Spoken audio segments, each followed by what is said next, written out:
They're here, Commander. And I, for one, am grateful that they are. Told you've been busy since our paths last crossed at the Gimlet Dark. Not that I understand half of it. When the science spoke of other worlds, I'd struggled to describe what I pictured. Mayhap things would seem clearer were I to hear the tale from your own lips. But I'm afraid the situation will not afford us that luxury. I trust you two require no introduction. We meet again, hero of Eorzea.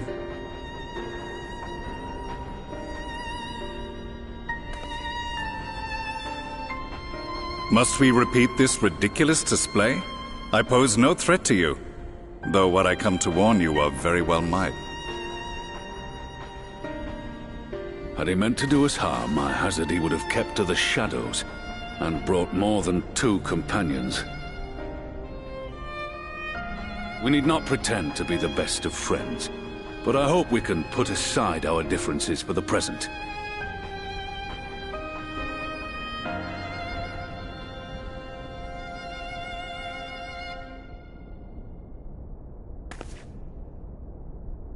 As you are doubtless aware, Sir Estinian and I cooperated to rid the world of Black Rose in your absence.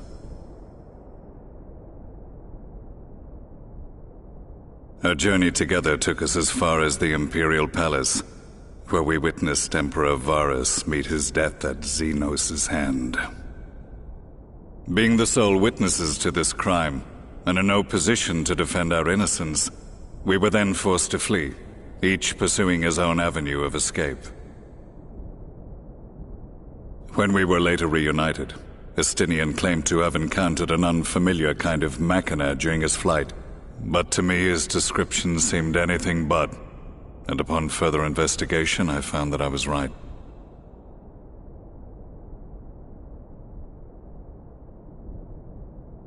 The Empire is developing a new Ultima weapon. What, that Allagan monstrosity, created to vanquish primals, with which you yourself once thought to conquer Eorzea? The same. In my foolishness, I sought to harness its power, and became the Ascian's pawn in so doing. But you know as well as I how that tale ended. The weapon itself, excavated from beneath this very city, was destroyed ere we could fully unravel its secrets, and that should have been the end of it. But unlikely as it sounds, the Empire's efforts to recreate it have somehow borne fruit, primarily through secret research conducted by the 7th Imperial Legion, it would seem. Wait, the 7th was all but annihilated at Cartano, along with its legatus. Indeed, few survived. The 7th, as it is now, has little in common with the Legion led by Vandanis, and its leadership has changed hands several times since. Precisely how this project has continued despite such turmoil, and under whose auspices, remains a mystery. What we do know, however, is that a number of prototypes have been produced, and that one of them is on its way to Eorzea.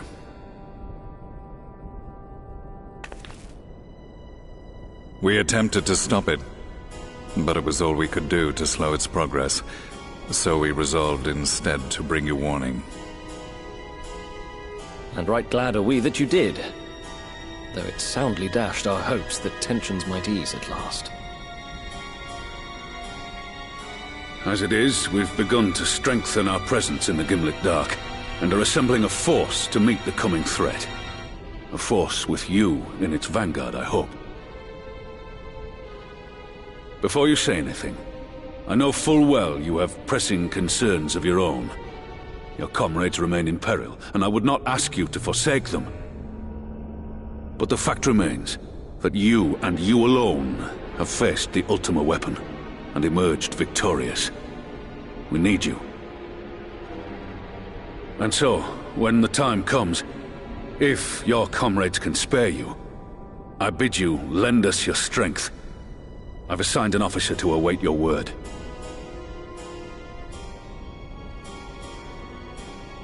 The Ascian's downfall was to be the work of my remaining days. But it was my hand that kindled these flames, and I cannot allow them to spread any further. I will do what I must to see this mistake consigned to history once and for all, even if it means begging your aid.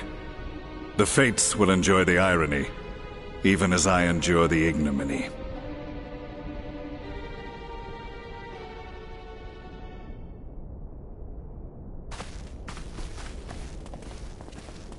I too shall make for the border and offer my skills, meagre though they seem in such company. Mayhap we shall meet there anon.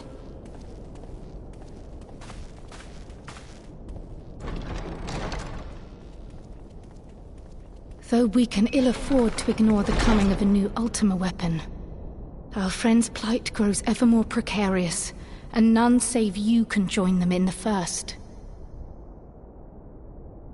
I only hope you are not forced to make a choice.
Now that we are all here, what news from the source?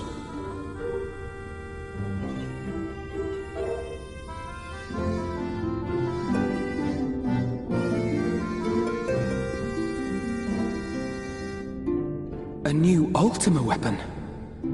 We must count ourselves lucky that Gaius has pledged his assistance.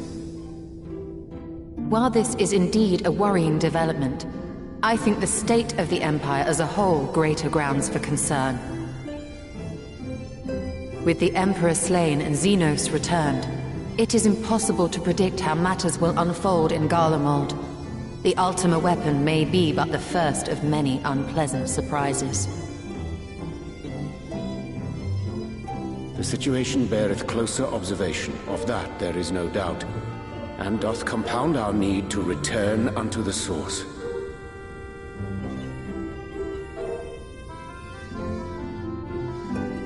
Then let us address that issue.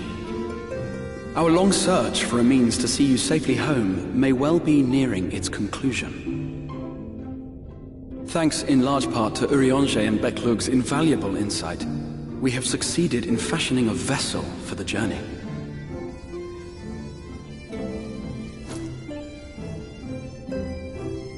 We set out to create a crystalline container retaining the more useful properties of white aurosite, but without its regrettable limitations. And, after a good deal of trial and error, we made one. An ark for soul and mind both that will allow your incorporeal self in its entirety to be ferried between worlds. A spirit vessel, if you will. However...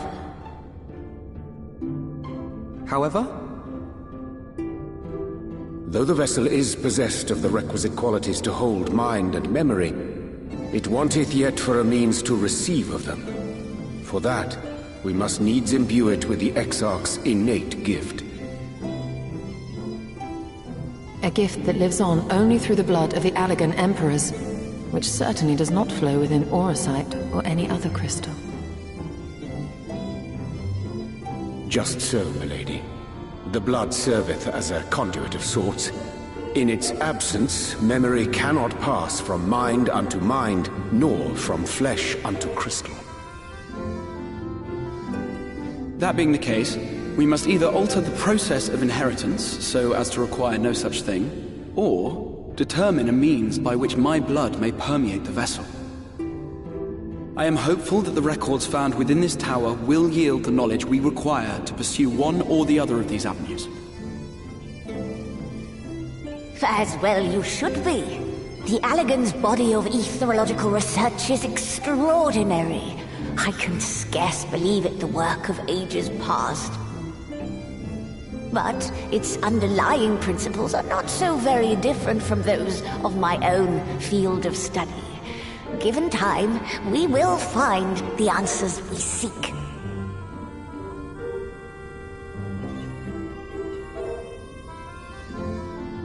I know that you can ill afford to wait, and it pains me that I must ask you to do so. I can only reaffirm my promise to you that a solution will be found. Whatever it takes, I will see you safely home.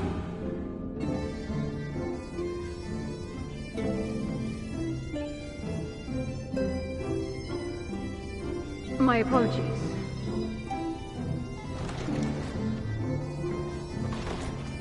I do hope you haven't come to tell us that mortal peril fast approaches. No. I had hoped to speak with the Warrior of Darkness. But there is no need to cut short your meeting on my account. I will be waiting outside.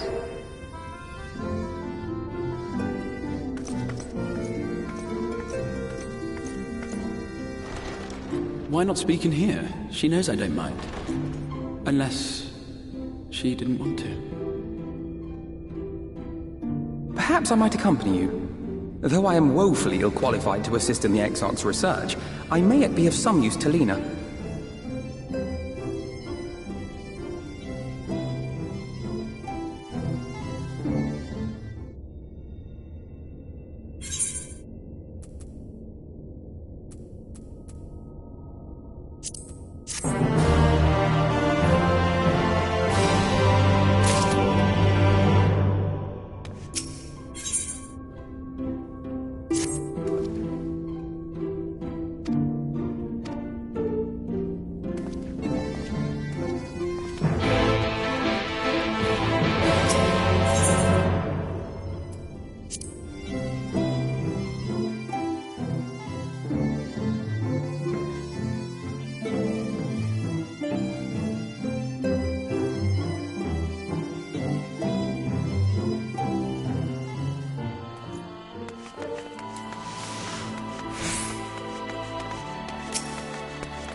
Did you slay this Eater? Your orders were to await the main force before engaging. No, Captain. It wasn't us, I swear it. A man came out of nowhere and cut it down before we knew what was happening. By himself? Certainly it is no Light Warden, but nevertheless. It's true. Felled it with a single swing of his axe, he did. I've never seen anything like it. So I says to him, "Who are you, the warrior of bleeding darkness?" And he says, "No, I'm a warrior of light." And that was it. Buggered off as quick as he came. A warrior of light? Why would someone go around calling himself that, though? It was those bastards who caused the flood.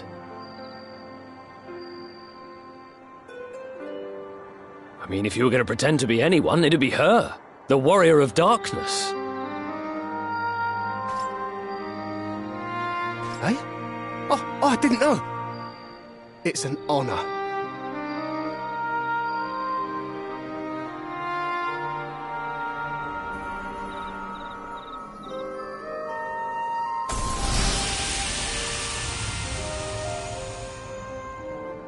Since the Eater is no longer a threat, our work here is done. Return to your posts.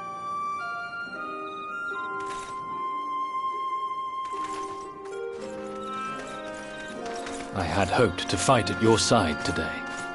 But I'll continue to follow your example, and may we meet again.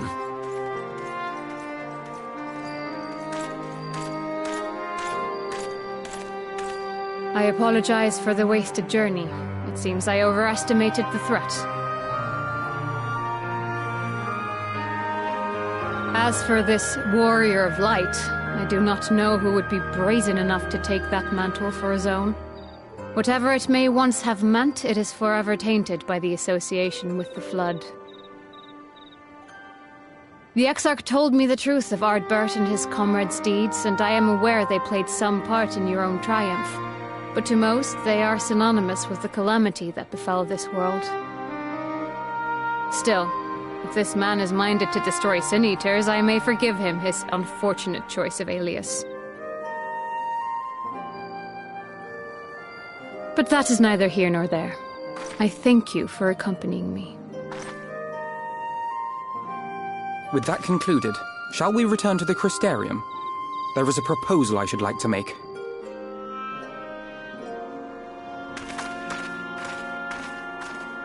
Forgive me. There is one more thing. A personal concern of mine.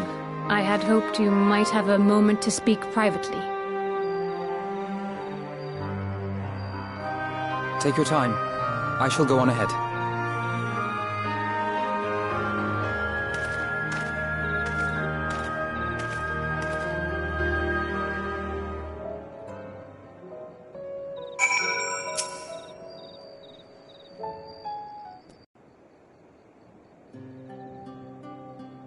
I will not mince words. This matter concerns the Exarch. Though his countenance belies his age, his demeanor never has. He has seen more than any man should and grown ever more weary with time. But I see I give the wrong impression. While it is true he attempted to open a letter with a salmon fillet the other evening, we are not here because I suspect his mind is deteriorating. Nor do I believe him to be so maddeningly unconcerned by the prospect of his own death as he once was. Indeed, the opposite is true.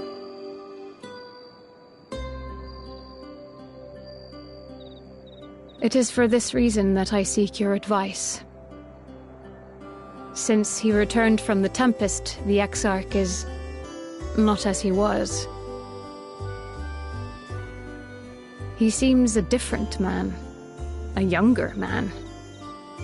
I know not the details of his research, but when I saw him at work recently, there was a glint in his eye that I had never seen before. He looked happy.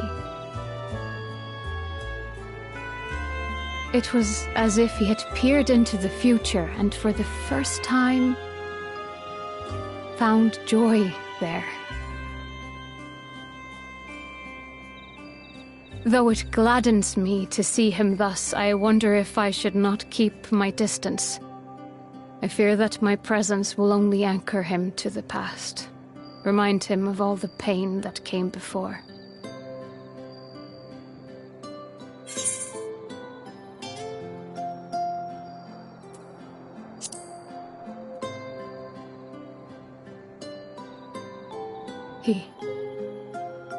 Are you sure? Then perhaps we might remain as we were.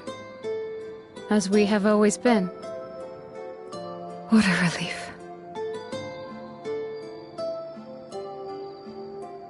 In that case, I will have to speak with him about the amount of time he is spending at work.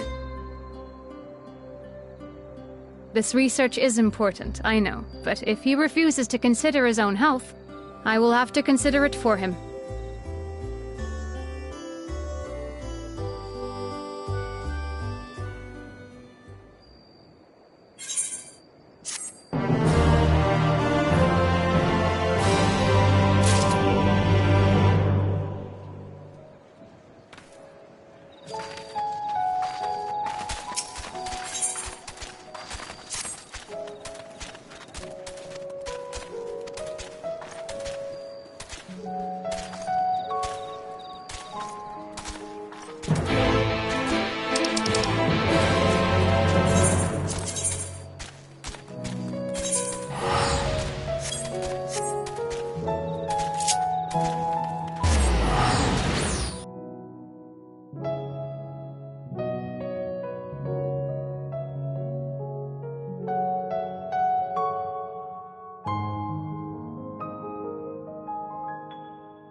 Yes, this looks to be nearly everyone. Let us begin, shall we? Though I am usually the first to hold forth at such events, I think on this occasion that honor should fall to you. They would be more inclined to take the word of the Warrior of Darkness. Indeed. In light of the subject matter, who better than thee to speak these truths?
Wicked White?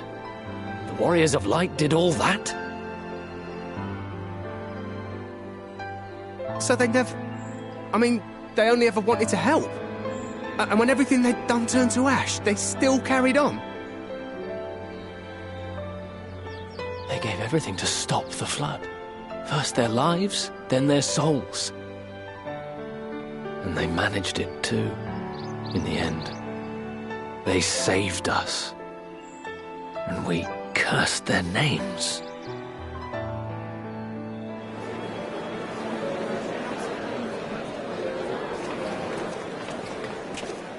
This should go a long way towards clearing the air.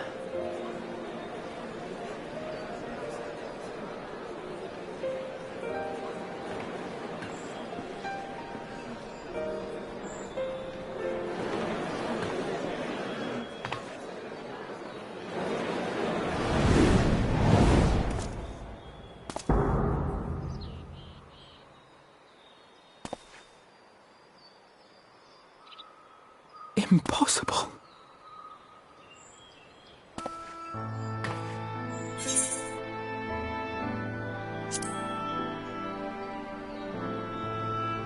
I definitely see something. You don't think it's a ghost, do you? Nay, yonder standeth no bloodless apparition, but a warrior of light and darkness both. Ardbert. What in the world?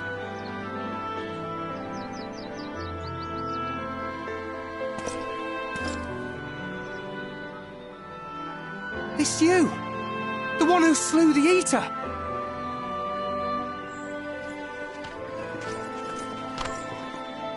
That it should be the Warrior of Darkness who brought the truth to light.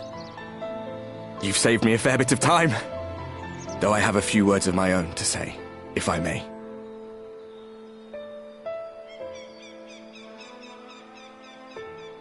People of the Crystarium, I am Ardbert, one of those you know as a warrior of light.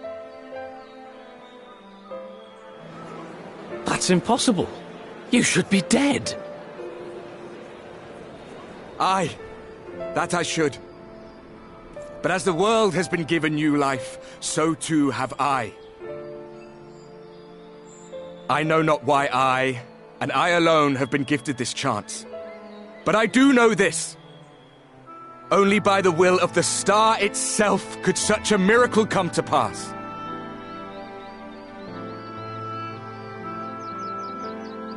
The hero who stands before you now, the Warrior of Darkness, is not of this world. And the day will come when she must return to her home.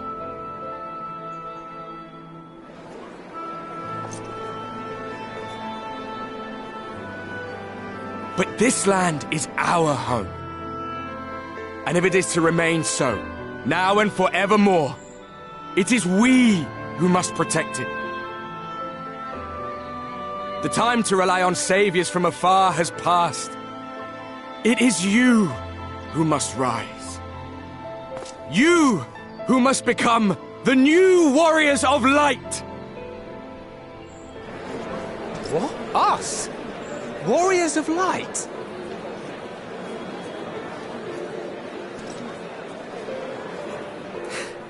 None of us were born heroes, my friend. I was only ever a man with a thirst for adventure. But wherever my journeys took me, I was invariably confronted with the same choice. To lend what aid I could to those in need, or not. And I always chose the former. Any one of you could do the same. All you need is the will to help your fellow man, and the resolve to see it through.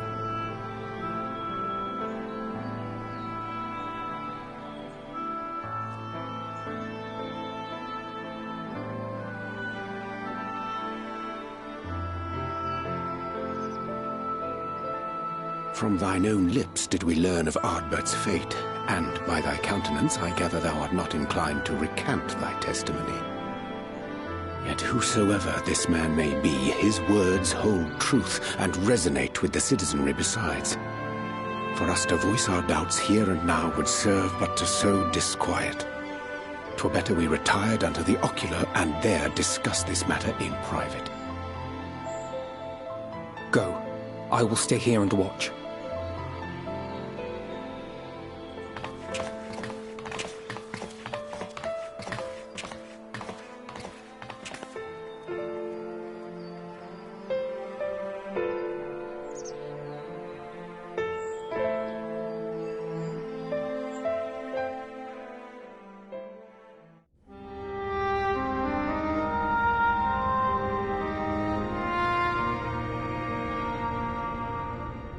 So, that is a warrior of light of the first.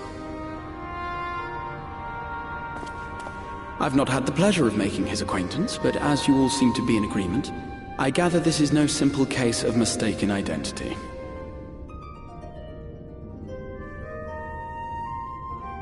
As far as I was able to discern, that was indeed Ardbert.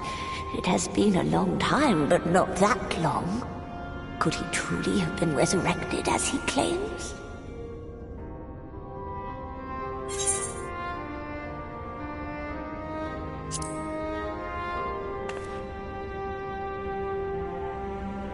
Ardbert did entrust his very soul unto thee. I see no reason to question thy judgment. Nor I. To my eyes, your ether burns as brightly as the day you slew Emmett Selk. That is proof that he is with you still.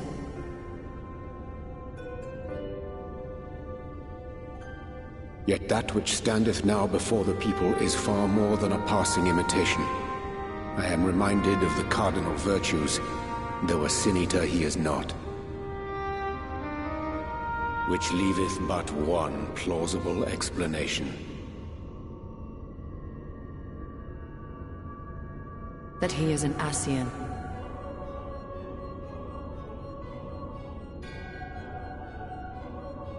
Given their fondness for posthumous possession, I would have to agree. From what I understand, the Warriors of Light were laid to rest in Yulmore by those whom they had aided in life. At the time, some few still remembered them as heroes. Needless to say, 4 of them were subsequently exhumed to serve as the virtues. And if one knew where to look, Ardbert too would not have been difficult to find. Assuming then that this is indeed the work of an Ascian, my mind inevitably turns to the last remaining paragon to survive the Sundering.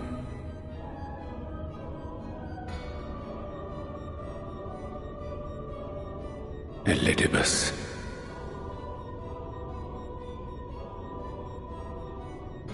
That Xenos hath reclaimed his own flesh is known.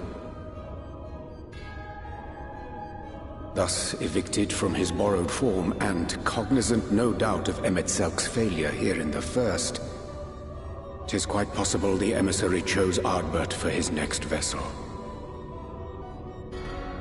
Inhabiting the flesh of the fallen? Why, that is unsavory. And they do this often, you say?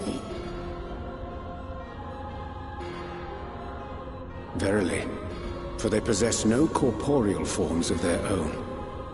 In what one may term their natural state, none save those gifted with the echo can perceive them. Indeed, when Elidibus intruded upon the waking sands, his presence did go unmarked by all save Minfilia and the Warrior of Light. On that occasion, I myself remained ignorant of his coming until after his departure. It was only at a later juncture, when he deigned to appear before me in borrowed flesh, that I was finally able to take the measure of him. In such puppetry do the Ascians engage when they seek to influence the course of history. And they have gained much by it. Emet-Selk single-handedly built the Garlean Empire in this manner, while the Hebrea came close to conquering Eorzea, having taken possession of Thancred's living body.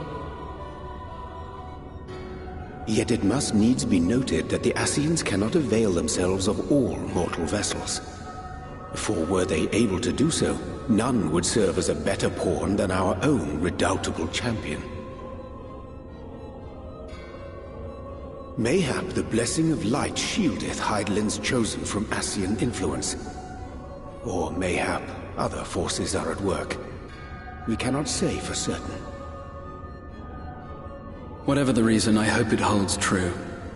I dare not contemplate what might come to pass otherwise. Is it not peculiar, then, that Ardbert's mortal remains should be susceptible, given that he was once a warrior of light? Or did the final departure of his soul make it possible, perhaps? Regardless, to hear an Ascian use him to call forth new warriors of light boggles the mind.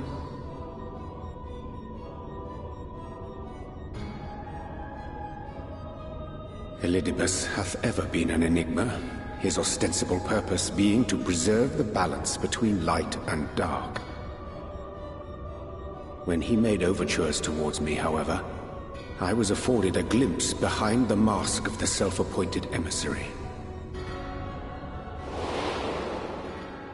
I shall not defend mine actions, undertaken in pursuit of a better understanding of our foe as either wise or prudent. Nevertheless, what little I did glean may now prove useful. Elidibus possesseth a subtle mind, practiced in the art of manipulation. That he coaxed this star's most valiant heroes as far as the source with naught save half-truths is no trifling feat. And now I believe he doth employ his skills once more to some as yet unknown end. Though naught is certain, should my suspicions prove true, we shall have need of all our wits if we are to uncover and thereafter thwart his plot. Agreed. 'Tis plain that simply speaking out against him will not avail us. At best, it would only serve to confuse the people. And I would hesitate to do anything which might tarnish Ardbert's reputation once more, nor yours by association.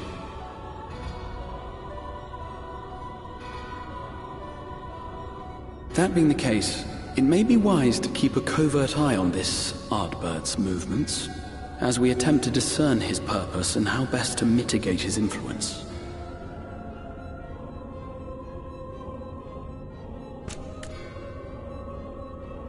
His performance appears to have concluded. What now? Go back out and follow him?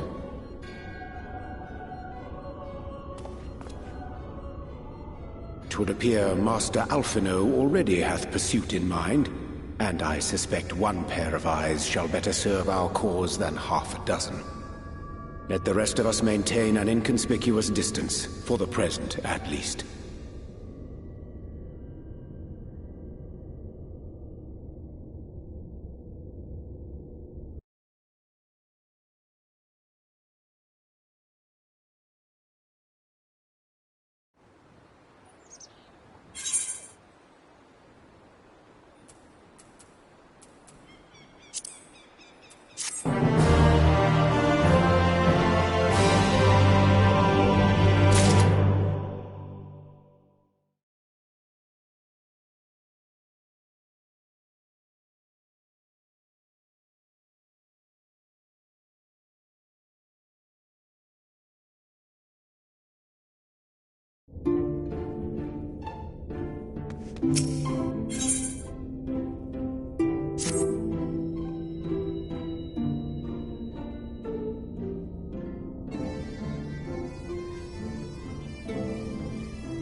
Come. Our new discoveries are to be found this way.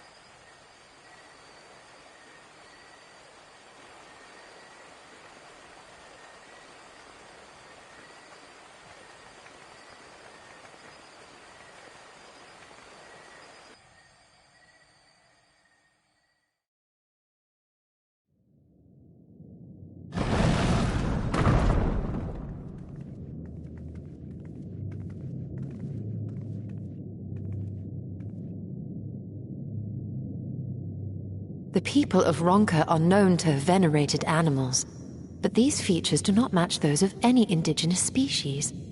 This is no common beast. Though that much is plain from its proportions. Lifelike, is it not? One could almost imagine it breathed.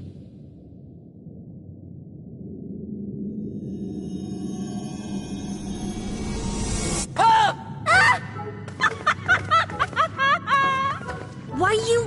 Ugh.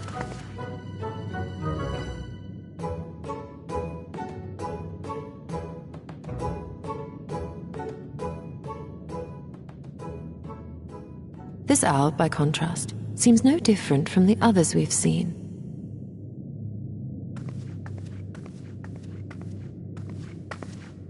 The sealed door lies ahead.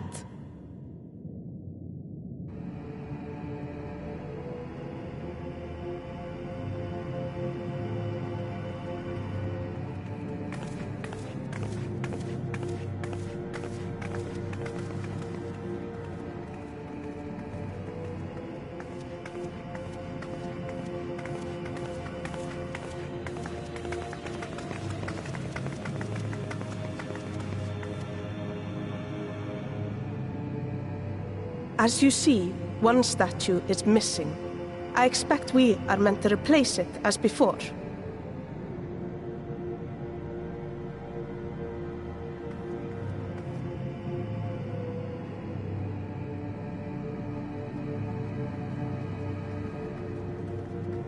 Too simple.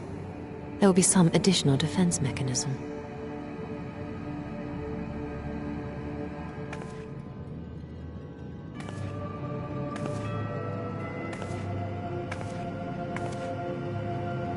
Just a moment. There are words carved into the stone.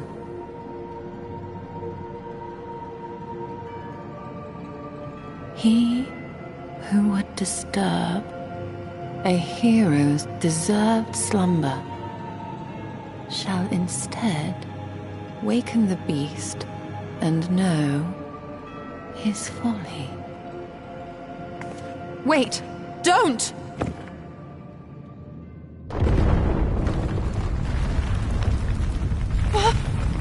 What? But I only... What is happening?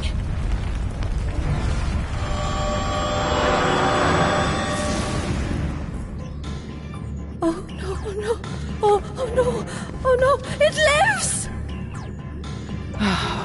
Why am I not surprised? Prepare yourselves.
would seem the magics have returned us. How polite. Now, what have we learned? Ah, we were bound to run into a living statue eventually. And now we can open the door.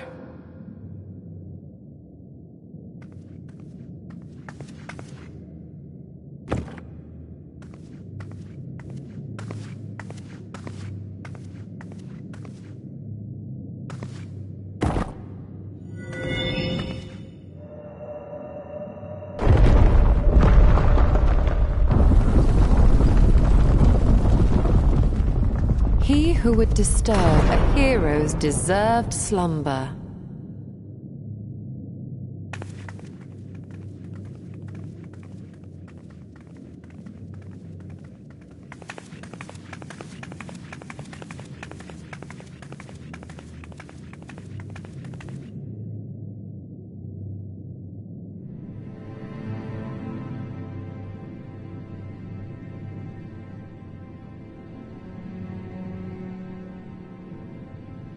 A tomb, just as I thought. Befitting a hero.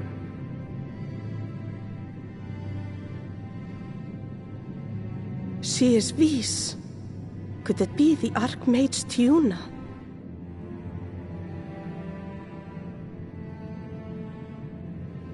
A legendary hero of Ronka, as you surmised.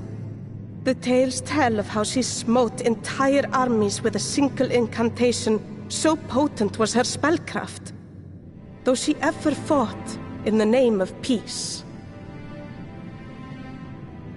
I thought them no more than tales.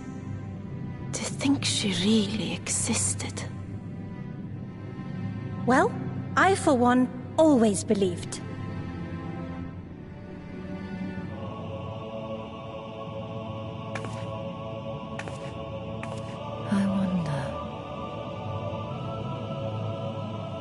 By the light of fallen stars, great power awakens. DHONA was not only a master of spellcraft. It is said she could see truths long lost and hear the voices of men's hearts.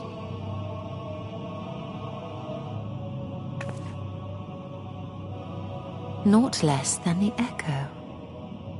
In which case, none of this is mere coincidence.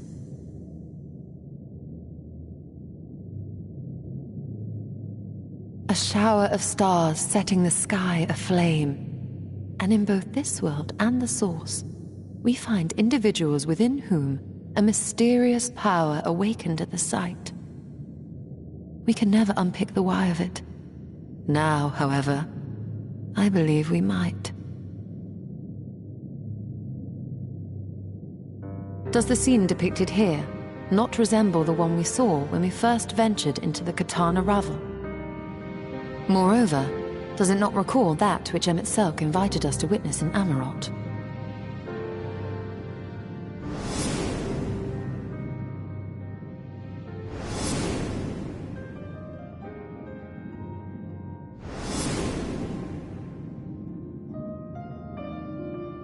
The final days. If, as the Exarch's research suggests, soul and mind share a fragile yet profound bond, might it not be possible for an event to leave such a deep imprint upon the soul that it could be perceived eons later, given a suitable trigger? The echo defies explanation by conventional etherological theory, or shall we say modern etherological theory. But if it is a power that once belonged to the ancients, to souls yet undivided,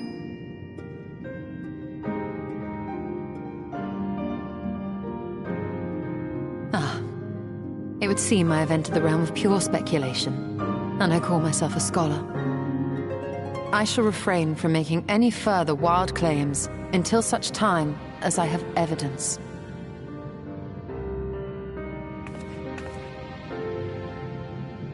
Still, I cannot choose but be reminded of our experience in Amarot.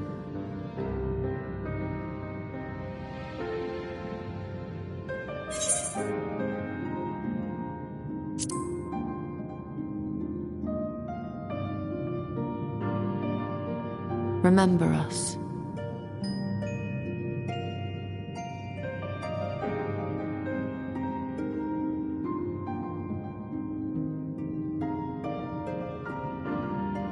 History is learned, not lived. We have always protected the tales of Ronka, just as we have protected this place. But we are mindful of what our mothers taught us. We see the past through our own eyes and speak of it with our own words. Thus do we come to understand it in our own way. But this is not the same as remembering. Your mothers were wise. Though we witnessed the final days, our impressions cannot fail to be colored by our own experiences and expectations. Those who lived through it would have perceived the event quite differently. We must bear in mind that it is no simple matter to keep the truth alive, or it will die with Emmett Selk and his kin.